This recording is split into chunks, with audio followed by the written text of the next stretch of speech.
Hello, everyone. Welcome to another MedFit Education Foundation webinar. Today, our topic is the Parkinson's exercise prescription, a pill we can all swallow. And it's presented by Colleen Bridges. Let's meet her virtually, and then you'll meet her for real. Colleen has 2 decades experience as a personal trainer, group exercise instructor, and fitness consultant, specializing in senior adults, especially those living with neurological disorders. Since 2016, she has led Rocksteady Boxing Music City for those living with Parkinson's disease. Fueled by her love for people living with Parkinson's disease and teaching, she authored MedFit's Parkinson's Disease Fitness Specialist course, and she founded Bridges for Parkinson's, an educational platform for personal trainers and coaches working with people living with Parkinson's disease. And she was named the 2020 MedFit Professional of the Year by MedFit Network for her impact and dedication to clients and delivering outstanding continuing education. I'm going to turn it over to Colleen next. Okay, well, thank you, Jonathan. It's so great to see you, and hello, MedFit family. It is an honor to be here with you today. Thank you so much for taking the time out of your busy day for me to be able to share with you how to write an effective exercise prescription for people living with Parkinson's disease. Today, I will share with you the 30,000-foot view of what an effective routine for Parkinson's looks like. Now, if you would like to go deeper, I recommend that you take my 12.5-hour MedFit course that dives deep into Parkinson's, and we study Parkinson's from A to Z. Just to kind of give you some perspective, what I'm going to talk about here today is about 4 hours long in my MedFit course. So we go really deep into the weeds as it's talks about effective exercise routine. And let's start first with just a quick review about Parkinson's disease. Parkinson's disease is the fastest growing neurological disease in the world that primarily affects the dopamine producing neurons in the substantia nigra. Every 6 minutes, someone hears these 4 words: you have Parkinson's disease.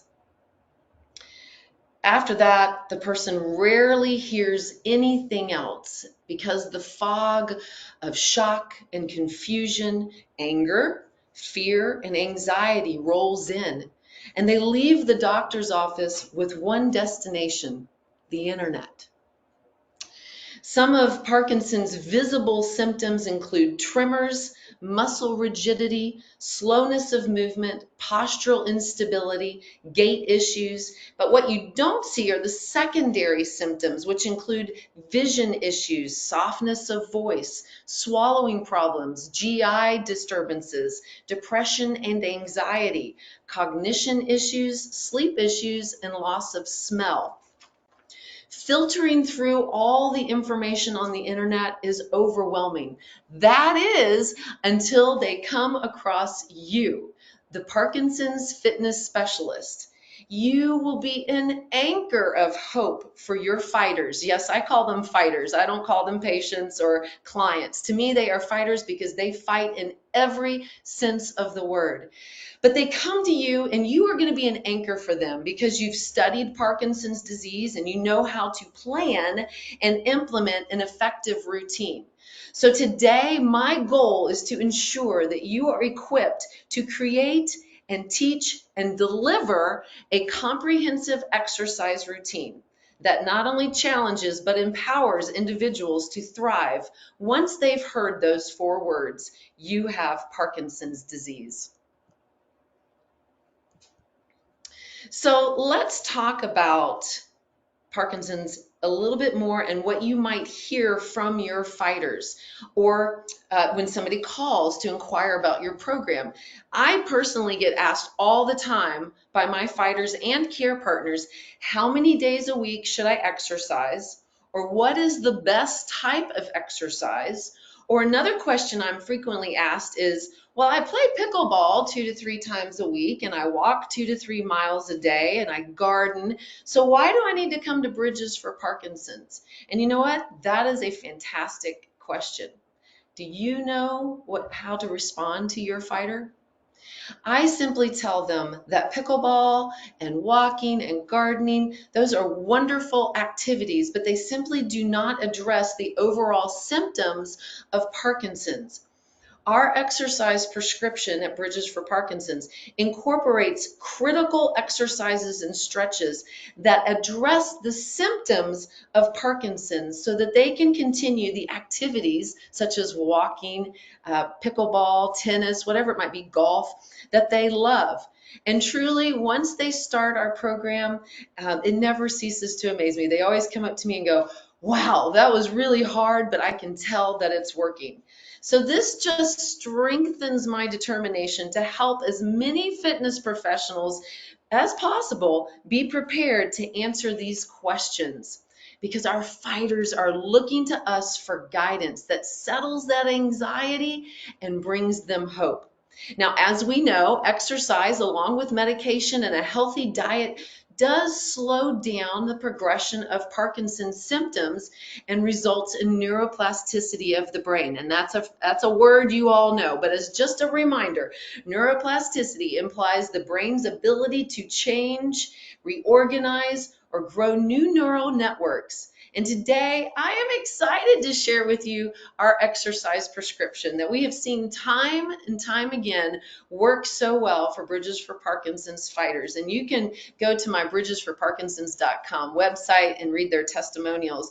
But we also have 20 years experience that I've been with people living with Parkinson's, working with them, and we've participated in a research project with Vanderbilt University. So whether your fighter wants to work with you one-on-one, a personal trainer and a client situation, or maybe they want to do a group setting and you're a group fitness exercise instructor, or maybe it's a combination of both, what's important is that you have a plan that incorporates their overall physical abilities and limitations. So let's discuss what that plan looks like. All right here is our chart, and I'm going to start with the comprehensive exercise routine. That's when they come to you 2 to 3 times a week. Now, it doesn't have to be Monday, Wednesday, Friday. This is simply a guide, and you're welcome to use this.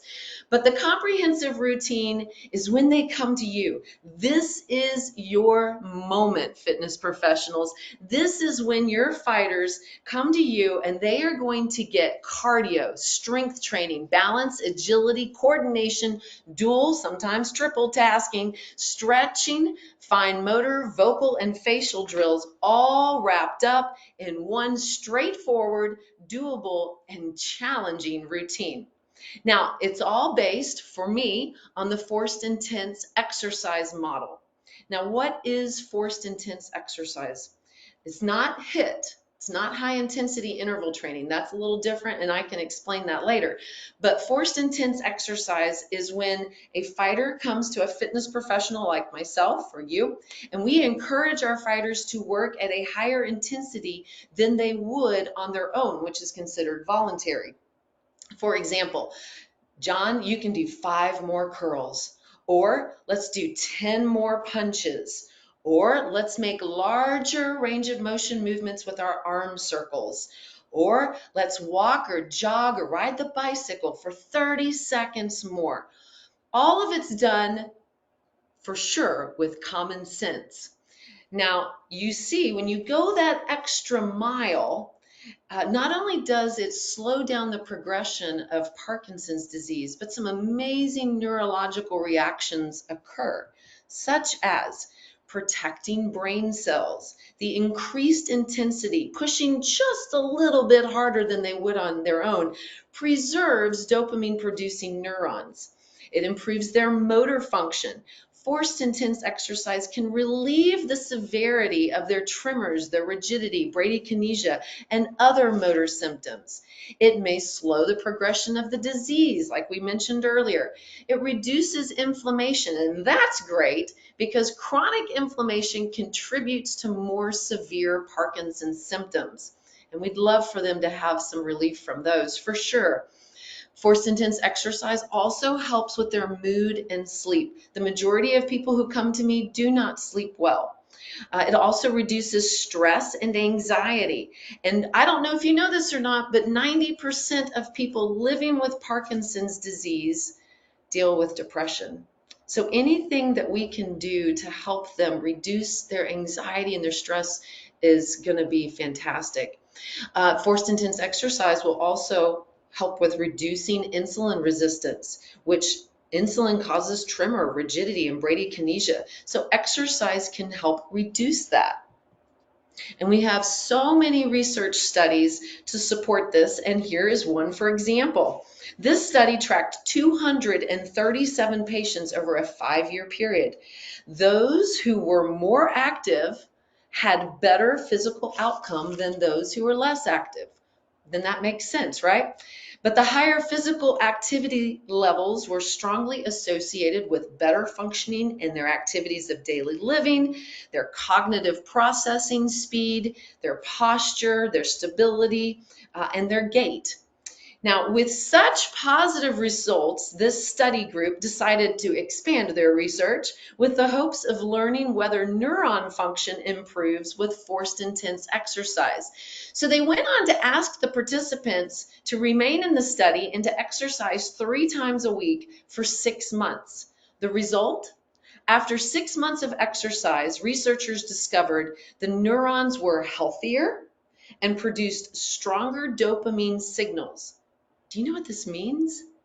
This means that the remaining dopamine producing neurons of people living with Parkinson's disease becomes more viable and healthier, and they produce dopamine, more dopamine. Now, just to step back for a second, when somebody is officially diagnosed with Parkinson's, they are typically 70%, they're missing 70% of their dopamine producing neurons. So the fact that we can help them use the dopamine neurons that they have better and experience the freedom of less rigidity, better gait, better motor function overall is fantastic. So I highly encourage you to explore the forced intense exercise, and I'm always happy to help you with that. So why the comprehensive exercise routines? Why, when they come to you, do they need to get this full routine of so many things addressed? Well, it's because it mirrors our everyday life. And our everyday life includes push, pull, carry, rotate, lunge, squat, hinge. You guys know those 7 functional daily movements, but think about it from the Parkinson's perspective, or anybody that for that matter. But since we're talking about that, think about how they move or how they need to move when they're carrying their groceries in from the car. They have to put bags on their arms, maybe even hold bags in their hands while turning corners, watching out for the pet. They might be talking to somebody. They may have to go up and down stairs. Or what about when they need to vacuum? You have that push and pull, bending over to move things, working around the cord, walking around the house, and sometimes it can work up a good sweat. What about when they need to roll out of the bed at 2 a.m. to go use the restroom? Well, they're not just going to roll out part of their body and leave the other part there. No, they've got to roll over, which can be quite challenging. They've got to prop themselves up, and then they got to push themselves to stand and then walk to the restroom. I actually had a lady when she started with me. She told me that she would crawl to the restroom because she was so afraid of falling at night and didn't want to scare her husband. So when you think about even going on, sitting down to use the commode, there's turning, there's leaning over, you got to twist a flush, then they got to stand back up, they've got to get back to the bed, get in the bed, pull the covers back up. Think about all that goes on to do those activities. Our bodies move as a unit. So their daily activities, their daily exercises, their exercise routines, why they come to you, needs to mirror their daily activities. And that is what the comprehensive exercise routine accomplishes. So to review, the comprehensive exercise routine includes is based on the forced intense model, cardio, strength, balance, agility, flexibility, and more. Everything your fighter needs to help them fight back strong. And hopefully we will have enough time to do a sample routine of a dynamic warm-up in just a minute. Now, let's talk about the other 2 days of the week. So 2 to 3 days of coming to you for that comprehensive routine. Then 2 days at least, you want them to incorporate some moderate cardio. Our fighters must keep moving. In addition to helping with rigidity and bradykinesia, cardiovascular movement is critical to bone density. As you know, when you walk or you jump, you create an impact in your body and new bone begins to develop. Now, I'm not going to go too deep into the weeds about bone density and the importance of maintaining strong bones because that's a topic all on its own. And you can go to my bridgesforparkinsons.com, read our blogs. We have several blogs about bone density and Parkinson's because their medication does affect their bone density. But what I do is I do recommend that they do weight bearing exercises on those 2 to 3 days, such as cardiovascular wise, to such as walking, jogging, boxing, tennis, golf, anything that requires the fighter to load their body. Now, not everybody's going to be able to do that. I understand.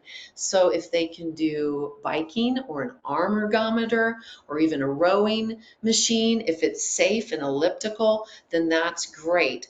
But just remember that in order to stimulate new bone growth, they must perform exercises that involve impact and or heavier loads.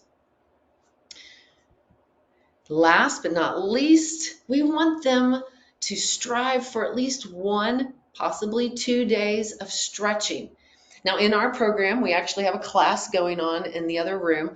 At the very end, we do stretching as a group class at the end of our class, but that's not quite enough.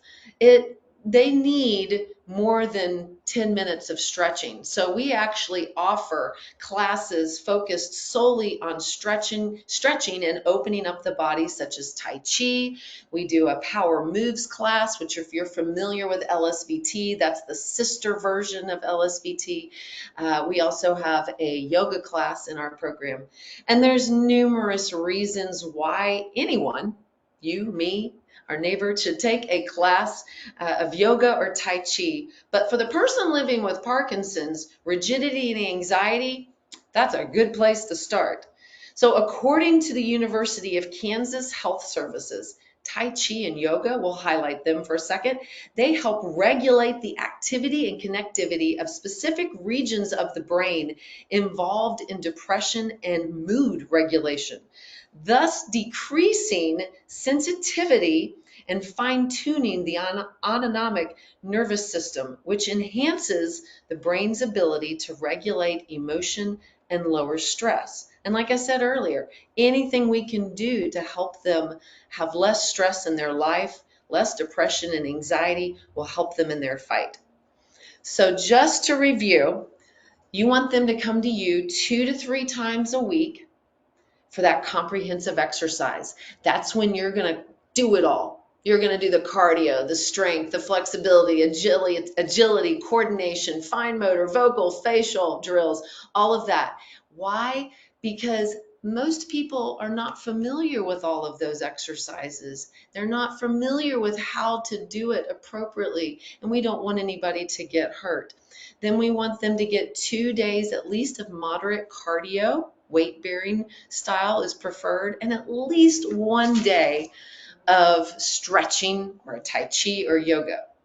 So now that I've introduced you to the Bridges for Parkinson's productive and beneficial exercise prescription, let's dive into what that comprehensive exercise routine looks like. So as you know, just as a house has a building plan, so does the Parkinson's disease comprehensive exercise routine. And these are 2 charts that you are welcome to have access to. The one on the left helps coaches, maybe who are new to working with people living with Parkinson's, make sure they are covering everything. And everything that's on that list is what needs to be, as much as possible, in a comprehensive exercise routine. The chart on the right takes you from, it takes the 7 functional daily movements, and I think I added balance in there at the very bottom just to give you ideas. And then it starts with level 1, which is going to be the easiest version, level 2, level 3, level 4, level 5. And it progressively gets harder. And then it shows a strength training exercise that correlates with those dynamic movements. And then if you happen to box like we do, it gives you a boxing combination that also correlates with that particular movement so that there is fluidity from beginning to end. So if you would like this, you are welcome to reach out to me and I will send it to you. But let's start with the micro warm up. Like I said, every house has a building plan, and so does the Parkinson's comprehensive plan, and it starts with the foundation.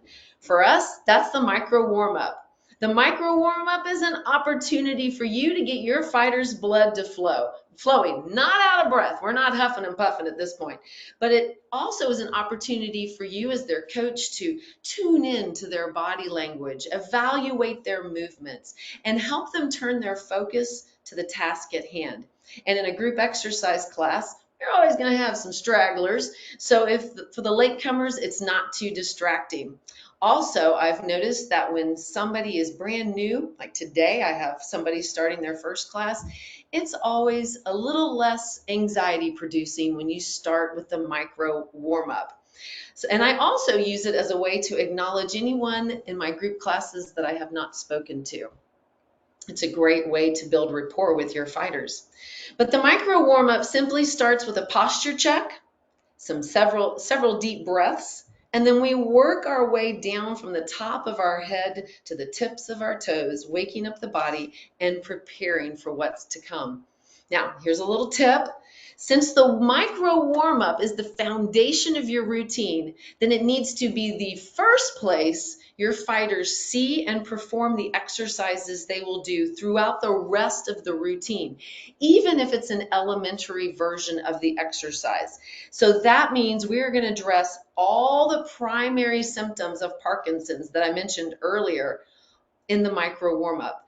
Additionally, if you have an overall theme like crossing the midline, then you want to incorporate movements that support that theme. Now, once you've completed the micro warm-up and you've started to get the blood flowing, we move into the dynamic warm-up.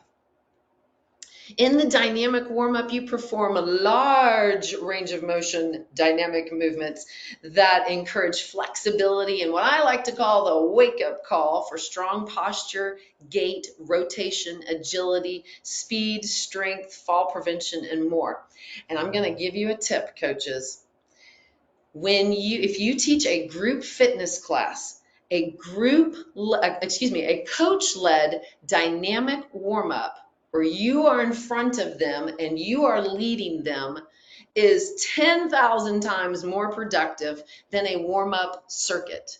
The fighters are watching you, so they're going to perform larger range of motion. They're going to have a more consistent tempo, and that's very important with working on festination and freezing and overall gait. And they're going to work harder. And I encourage you to Google, when you get a minute, Google mirroring neurons for Parkinson's. Now, I know there's a lot to do with stroke victims on that topic, but they're beginning to realize how important that is for people with living with Parkinson's. So I encourage you to do more coach-led group dynamic movements rather than a circuit. And I can testify, it is so true. Sometimes I'll do a little test and I'll say, okay, I'm just going to stand here and you do rainbows, which is a very popular exercise we do here at Bridges for Parkinson's, and we'll actually do it today, hopefully. I'll say, you do 5 rainbows, okay?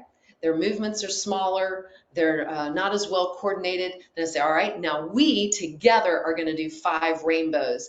And they're watching my hands, they're watching how long my arms go out, how fast I come up, and so forth. And it's incredible how much harder they work and how much bigger their movements are. Now, moving on, the dynamic warm-up also includes activities that increase the cardiovascular output. And it's going to be less demanding than the work phase, but not by much. But the work phase comes right after the warm-up. but the dynamic warm-up prepares your fighters for more vigorous movements and elevates those internal temperatures so they begin to sweat. The dynamic warm-up starts with simple movements and then graduates to movements that are more complex, involve multi-joint movements, and require them to move in multiple planes of motion while receiving and processing your instructions. And here is the most important part of the warm-up. Every exercise they do will be repeated in some form or fashion in the work phase.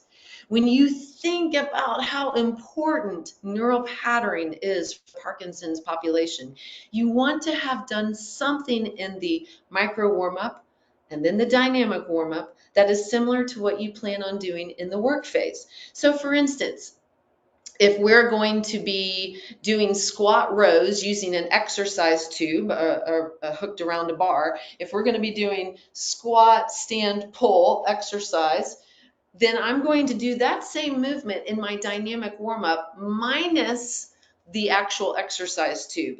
This allows me to watch their form, make sure that they're executing it correctly. We talk about the areas that we're working on in the body so that when we do add the equipment, I'll tell them, remember those cues that we talked about. They go, oh yes, I got to pinch my shoulder blades together. I need to keep my elbows close to the body. When I squat, my butt goes back, my knees don't go forward, and so forth. So it gives you an opportunity to really work on their form and technique. Now, when it comes to the dynamic warm-up, and like I said, I encourage you to do as many coach-led group dynamic warm-ups versus circuits. If possible, if your time allows, I encourage you to do the warm-up 3 times. First time is to learn it. Second time is to improve it. Third time is to seal the deal. And you talk to them about this. And I like to educate my fighters on what areas of the brain we're working. So for instance, we'll take the cerebellum. The cerebellum stores learned movement patterns. And so repetition is very good for them. And they love to learn. So I encourage you to also teach them. It doesn't have to go deep into the weeds, but just teach them a little bit here and there about what's going on in the brain and what areas of the brain are responsible for certain tasks. So in summary, the dynamic warm-up begins to lay the foundation for what fighters will do in the work phase. It's going to increase their cardio output. It's going to include multi-joint exercises in various planes of motion. It's going to include weight transfer drills, processing commands, handling visual distractions from other fighters, crossing the midline. Sounds a lot like life, doesn't it? And that's why it's so important for you to have that plan. I tell my fighters all the time that what we do in the gym needs to walk right out that door with you and stay with you all day and all night and into the rest of the day until I see you again.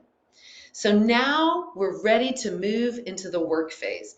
Everything leads up to this moment. And I can tell you this, it will be more demanding from beginning to end with modifications and common sense.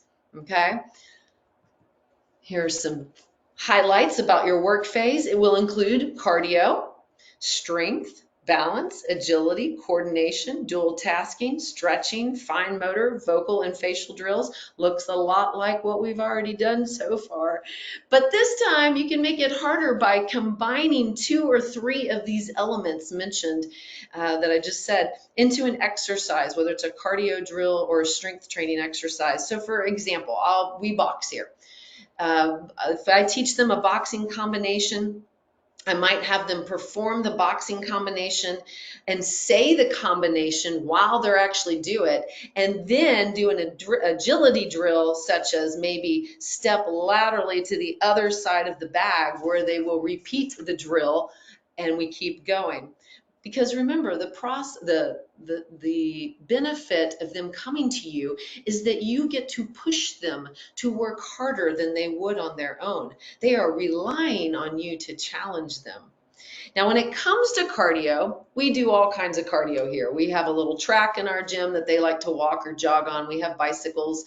We do jump roping, all the things that you can imagine, but we do highlight boxing. And for those of you who do box, it's a wonderful form of exercise for them because everything that a pro fighter is working on, the same things that someone living with Parkinson's disease is struggling with.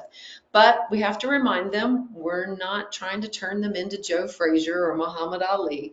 If somebody comes to me with a musculoskeletal issue, shoulders, hip, back, you better believe we are going to modify.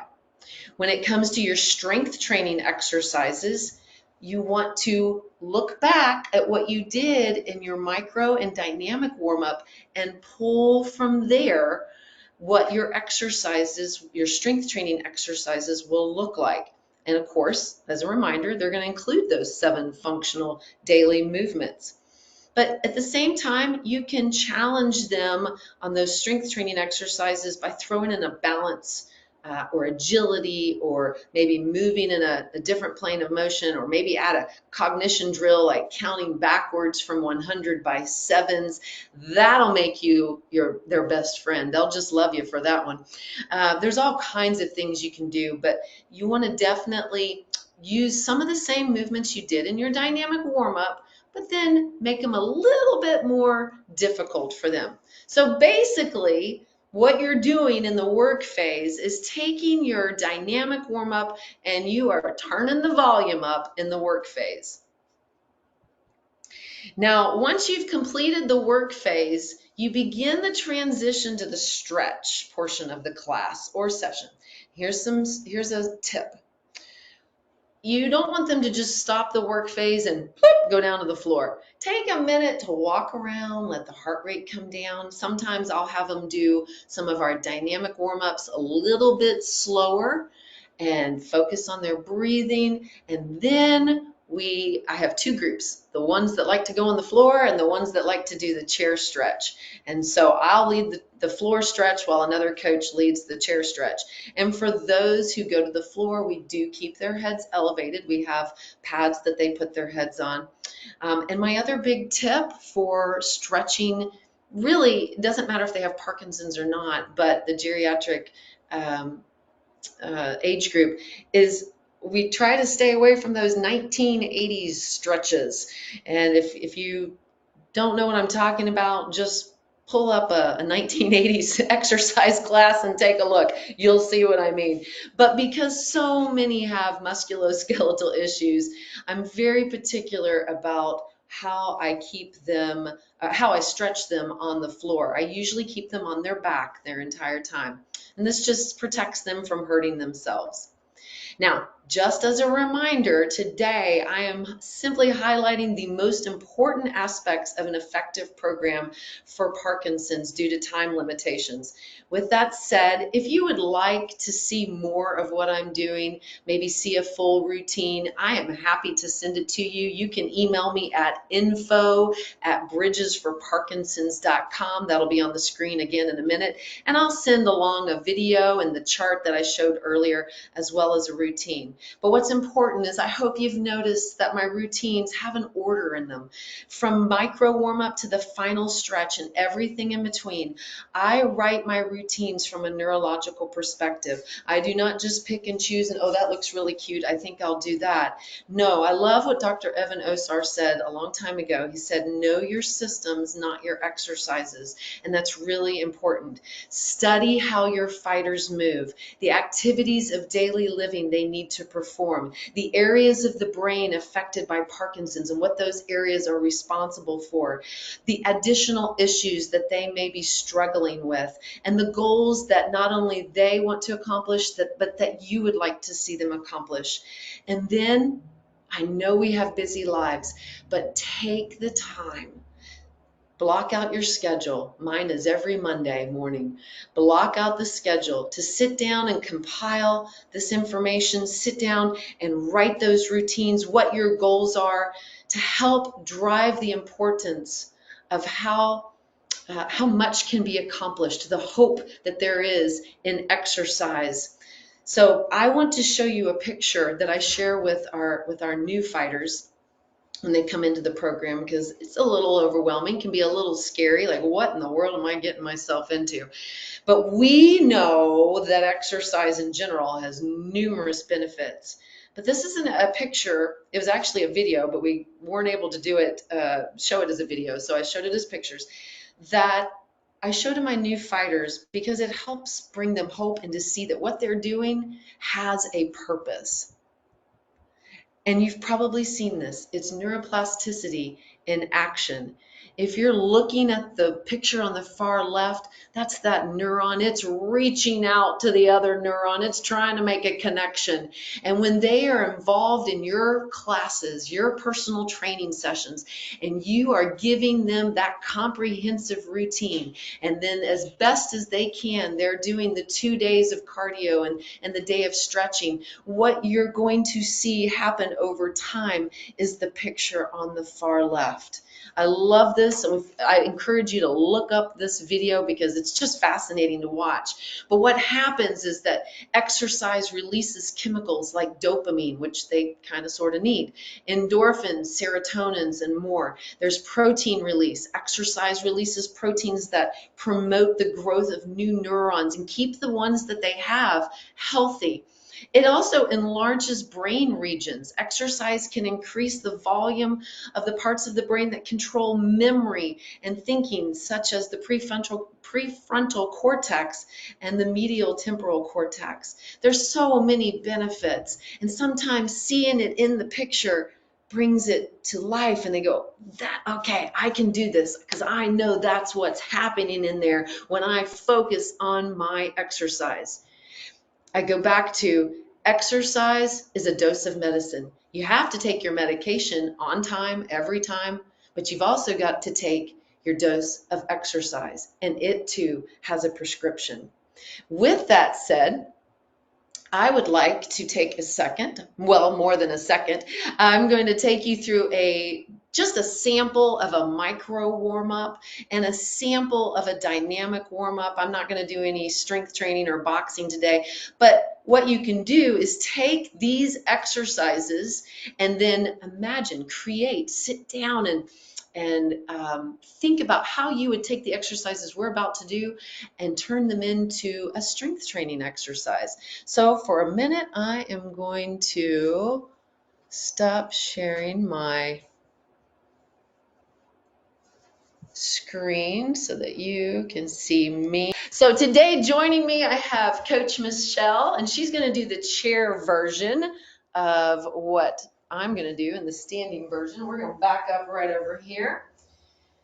So, how you doing? Good, good. All right. So this is our micro warm up. I encourage them to stand up nice and tall, roll their shoulders back, bring their head back. Take a second and stand nice and tall. Soft knees, of course. Memorize this position.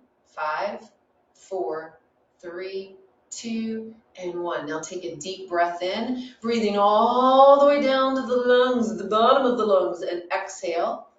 We're going to do that again, breathing in and exhale. Remember, you want to include as much as you can to address those symptoms. So on the way down, we're going to shake our hands like there's water on it. We're going to shake our hands out. This is really good for helping with tremors. One more time, take a deep breath in. This time, we're going to make fist pumps all the way down. So close your hand and open all the way down. Very good. Excellent. We're going to take our head now up and down, pain-free range of motion. And now you're going to take your head to the left and to the right. This is just a small demonstration, a short demonstration of what we do. Now take your ear to the shoulder. You can be creative. You can add your own spice to this. All right, now come back to the center. Look down to your left hand. We do know our right from our left, but we're mirroring you. Look down to your right hand and then over your left shoulder. Look down to your right hand, over your left shoulder. One more, down to your right and over your left. Now look down to your left hand and over your left shoulder. And I said that wrong. Look down to your right hand and look over your left. Look down to the right and over the left. Now come back to the center. I want you to lift your right shoulder up and down. There you go. 3, 2, and 1. Now your left shoulder. 1, 2, 3, 4, and 5. Now both of them. 5, 4, 3, 2, and 1. Now I'm going to turn around just so you can see. You're going to take your right shoulder blade to your spine. 3, 2, and 1. Now your left shoulder blade. 3, 2, 1. Now take both. 3, 2, 1. So you're already encouraging back, involving the back muscles. You're working on posture and so forth. Now, let's take our hands. We're back to those fine motor drills, and I'm going to throw in some voice as well. So 5 times you're going to throw your arms out to the front, and you're going to open up your hands nice and wide, and you're going to count down from 5. Ready? Here we go. 5, 4, 3, 2. Now go overhead. Reach up high. 5, 4, 3, 2. Out to the side like a T. 5, 4, 3, 2. Down by your pockets. 5, 4, 3, 2, 1. And I find that they kind of automatically smile when they do that. So we get a little facial work as well. All right, crisscrossing those arms. And now take one arm forward and back. Start turning those hips, getting that reach out there. Now take both arms to the side. A little gong action here. I'm going to go ahead and skip down to the legs. We do some hip work as well, but I won't today. I want you to just give me straight leg kicks, working on keeping that posture tall. 2 more. Now you can either have them kick out to the right or step out to the right. Here we go. 1, and now left. 2, 3, 4. We'll do 2 more. 5, and 6, and then spreading your feet apart. I want them to rock side to side, working on transferring their weight side to side. Get that heel to the butt kicks. If this hurts, I tell them to just rock side to side. 5, 4, 3, 2, and 1. Lift those heels up and down. 3, 2. Now lift up and hold up, because we love strong toes. 3, 2, 1. Lean forward just a little bit. Make those toes work a little bit more. Good. And come back. Lift your toes up and down, not hinging at the hips. Keep the spine nice and long. Now lift your toes up and hold them up. Hopefully you can see mine up. 3, 2, and 1. Last but not least, lift your heels up. Keep your heels up. I'll turn sideways while pulling those toes up and down. This is not easy, but boy, is it good for them. Now, this is just a sample micro warm-up. Like I said, be creative. It's in your hands. You can do it. Now, from here, we move to the dynamic warm-up. And I'm going to take you through a couple of movements with the dynamic warm-up. So first thing we're going to do is that rainbow that I mentioned earlier. You're going to spread your feet apart. You are going to open those hands up so that you are working on fine motor as well. And a rainbow is simply reaching down, coming up, all the way out to the side. We're going to stop right here because I want to throw some rotation in.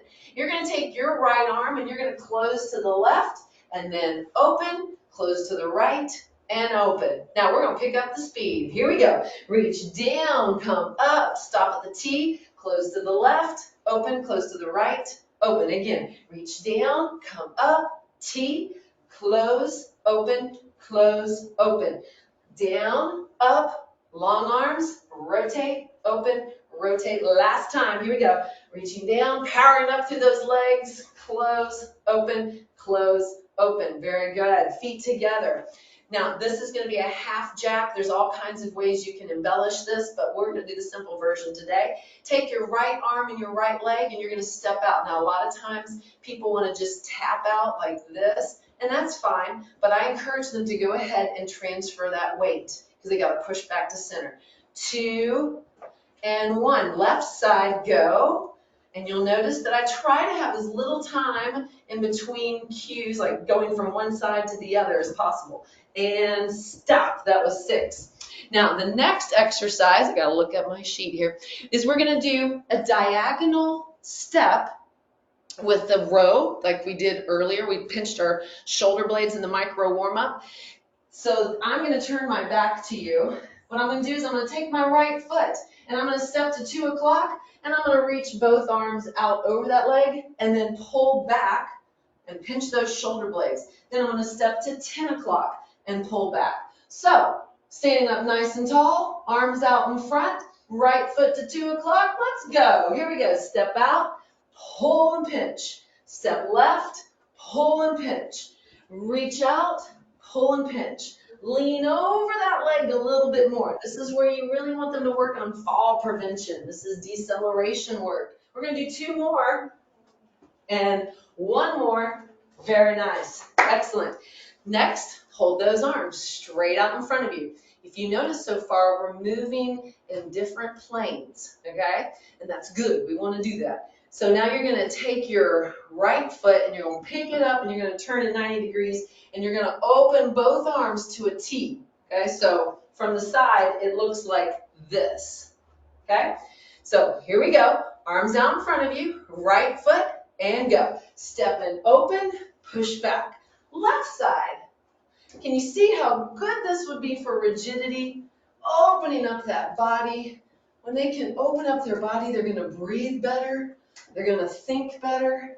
They're going to feel better. We're going to do 2 more. Good. And last one. Fantastic. Arm circles forward. Now you can either do this as a tap back or you can go into a full reverse lunge. But you'll find that this is hard for them to coordinate the arm circles, the reverse step. It's our last exercise. Here we go. Get ready. Right leg. And 1, 2. And I tell them they can make their circle as small, medium, or large as they want to. We're going to do 2 more and 1 more. Fantastic. Now from here, you would take these exercises and you would use certain elements of them in your work phase, in your strength training, and even in your boxing. I'll give you a quick idea. I'm watching the clock, Jonathan, so I'm going to give you a quick idea. So for instance, the T, when you did the half warrior with the T, you could have a tube. You don't have to necessarily do the half warrior, although we do, but you can have them holding an exercise tube like this right here. And they do the half warrior with the exercise band. I'm going to cut your head off there. But see how simple that is? Or maybe you don't do the diagonal step with the row, but you have them hold the tubes and it's wrapped around a bar or a hook, and they step forward and pull back and row. They're going to know, they're going to have knowledge of what you expect from them as a coach in their form and their technique, and they're going to walk out of here, out of your gym. I hope they walk out of mine feeling empowered and like they have just won that round against Parkinson's. So thank you so much for the opportunity to share with you guys. It's hard to pack it all in, but I'm here for you. If you need anything, Bridges for Parkinson's is always available to help fitness professionals anywhere, anytime. So thank you, thank you, thank you. It's all you, Jonathan. Awesome. Well done, Colleen. Thank you. I especially appreciate the sort of the demo there and it's cool just to turn it, I think everybody can apply the concepts if they think about it, but it's always nice to see some stuff if we can get it. So that was good to do that. Thank you for doing that. Yeah. Okay, we're going to start sending questions your way. I'm just going to ask you a general open-ended question because I think it kind of has 2 answers. Okay. So I'll say, what's something that surprised you about beginning to work with Parkinson's patients in a positive way? Maybe something that was easier than you thought. And then what's something that was harder than what you expected when you started working with Parkinson's patients a lot, or Parkinson's fighters, excuse me. So what's something that was easier than you may have expected, and what's something that was harder than you may have expected? A little bit of self-reflection time for you there. Oh man, I could go a million different ways. Do I have to just pick one of the easiest? Try to make it easy by going with one, not harder. The easiest part, I'm not even sure it has to do with exercise. I think it has to do with just how they worked themselves into my heart. They're my family. I love these people tremendously.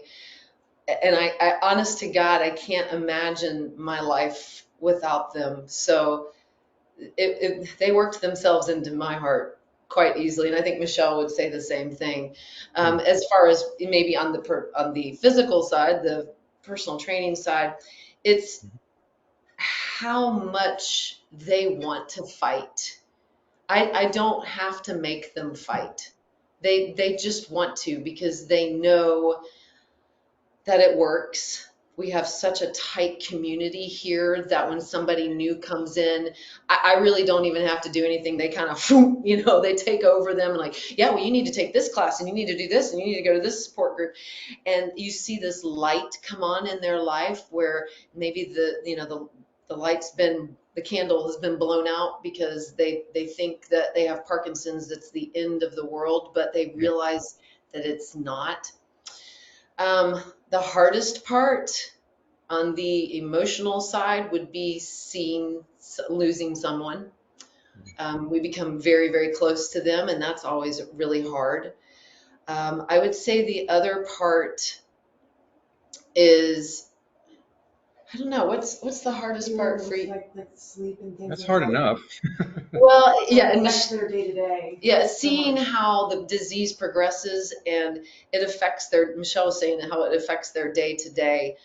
You know, sometimes as a fitness professional, I run out of answers, and Right. that's hard because they come to me or Michelle or any of my, my occupational Right. therapist, whatever, and they want answers, they want hope, and because they're realizing that the disease is progressing, and there's times I don't have the answer, and I just have to give them a really good hug, and Yeah. that's Well, the that's that's wonderful that you can offer that as well. You know, that you're open to that, to just even offering someone just in the moment human to human support rather than fitness professional support, because we're still humans too. And that's one thing I've always appreciated about you in general and in your content in particular, is there's always that theme of how much you care, and your heart really shows when you do it. So I know that's part of what drives you and what keeps you connected to people. But it's also, I think, what probably creates the environment in which you get new people come in, and some of your existing people take them under their wing a lot, because that's not always the case. And it's nice that you built a community where people feel like everybody takes everybody else under their wing. So as important as it is to understand the technical aspects of training someone with Parkinson's, there's also not forgetting the human side as well. And I think you do an excellent job of blending those two, dumping thank into you. the deep end of the technical stuff, but also keeping the human aspect alive. So good on you for doing that. So I think Well, it's thank super you. important. Yeah. They were a person, they had, before Parkinson's, they had dreams, they had goals, and it's one of the beautiful things has been to see many of them recapture those dreams and accomplish those goals simply because they've gotten on track with their eating and their medication and their exercise. And that's a huge reward, I think, for all of us. Okay. While I was answering or asking you that open-ended question, a whole bunch of questions came in, so everybody was waiting to the very end. We'll take a few of these, try to answer these as quickly as you can. This was from David. David said, "How do you operate your program? Are you part of a healthcare facility or standalone gym?" I think I know the answer, and you can handle that one. David, thank you for your question. I am owner, president, CEO, chief operating, whatever you want to call me. I started from the ground up with my personal training. I have been a personal trainer for about, oh gosh, 12 years when I added on the group fitness side of things. And I have a wonderful team of mentors that support me and guide me in building my program. We're actually in the process of expanding to a third location. But for anybody that's wanting to go beyond the personal training, or maybe they're wanting to expand their group fitness exercise program like us, or start to combine them all. We have occupational therapy, physical therapy, so forth. I'm happy to talk to you about that because there's definitely a process, and it doesn't happen overnight. Sometimes there's a little bit of waiting involved and waiting for that right time, but it's totally worth it. And we definitely work with a lot of physical therapists and physicians. Most of the time, we are the first person. Bridges for Parkinson's is the first organization that they send people to because we do so much. So. Okay. Good. Yeah, we are standalone. And that's my long way of saying I am a standalone. Yes. Um, okay, so Ruth has a question. She has a frail client who has Parkinson's, and she can successfully do a lot of the seated exercises, but she'd like to try standing ones. However, Ruth needs to spot her. Any suggestions to make it successful? Yeah, absolutely. Make sure she has a gait belt because that's important. And you can get one off of Amazon for, little to nothing. And I would make it simple. Start simple. Maybe with just some basic sit to stands, and then you stand up nice and tall and hold that position, kind of like we did at the beginning of the micro warm up. And then from there, you know, sit back down, do a few more seated exercises, stand back up, do basic exercises like maybe alternate lifting a heel up or doing one arm. But like I said, you don't have to run the whole marathon in one session. Pick a couple of activities and intersperse them between seated exercises. We do a lot of that in our gym. Yeah, I'm of the opinion if someone's ambulatory at all, then they should be doing some degree of standing exercise. I mean, Yeah, unless they're bound to a wheelchair full time. yeah. Asking, uh, Annie is asking, do you provide virtual online options for clients who aren't local to receive programming from you, either live or recorded? I do. I do. You can go to bridgesforparkinsons.com, and I do have a virtual program that includes Tai Chi, stretch, simple strength, rock steady, and I divide my classes for rock steady up into different levels so that they work out with somebody at a similar exercise level as themselves. So yes, I do. And to go back to what you were saying, in the class before this webinar, I had a gentleman that started about 3 weeks ago, and he's wheelchair bound. And 3 weeks ago, he couldn't even pick up his foot. And now today he's actually being able to do some simple knee extensions. And I told him, I was like, you watch, we're going to be standing up next week. Yep, that's So good just for start you. simple. Michael is just, I guess, asking about the diversity of Parkinson's patients and their symptoms. How do you grade or stage them, and what are the biggest safety concerns? If you are familiar with the Hone and Yar, Hoehn, I think is how you spell it. Yar is Yahr scale. That's how we kind of classify them because there's really not any mild, medium, or mild, moderate, extreme.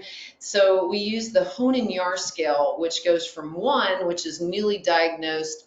Symptoms aren't really that intrusive. They're able to work, drive, take care of the grandchildren, whatever it is, to level 5, which is bedridden. We stop at level 4 in our gym. Now, it's a snowflake disease. You will never meet two people with this exact same combination of symptoms. That's why you do an assessment, and I can tell you more about that at another time if you want to set up a consult. But you have to definitely make sure that you put them as closely as you can in groups where they work out with others at a similar exercise level as themselves. So if somebody can't do a sit to stand, they're not going to be in a level 1, 2 class. So it goes level 1, 2, and level 3, 4. If somebody, and I'm very careful, particularly with the mental side of things. If somebody should really be in a level 3 class, but I can tell that mentally, emotionally, depression and anxiety they're not going to do well in that class because they don't, seeing others maybe a little more advanced is going to be too much for them. Then I put them in a level 2 class with the understanding that I'm going to have a coach stay a little bit closer to them. They're going to need a little bit more one-on-one assistance. Probably the biggest, I think the other part of his question was, and I hope I answered the first half, what concerns, maybe safety concerns, is that what it was? Yeah, just Yeah. yeah, I guess we're like Falling. maybe what are the top ones? Like what are the ones that are most Yeah. significant?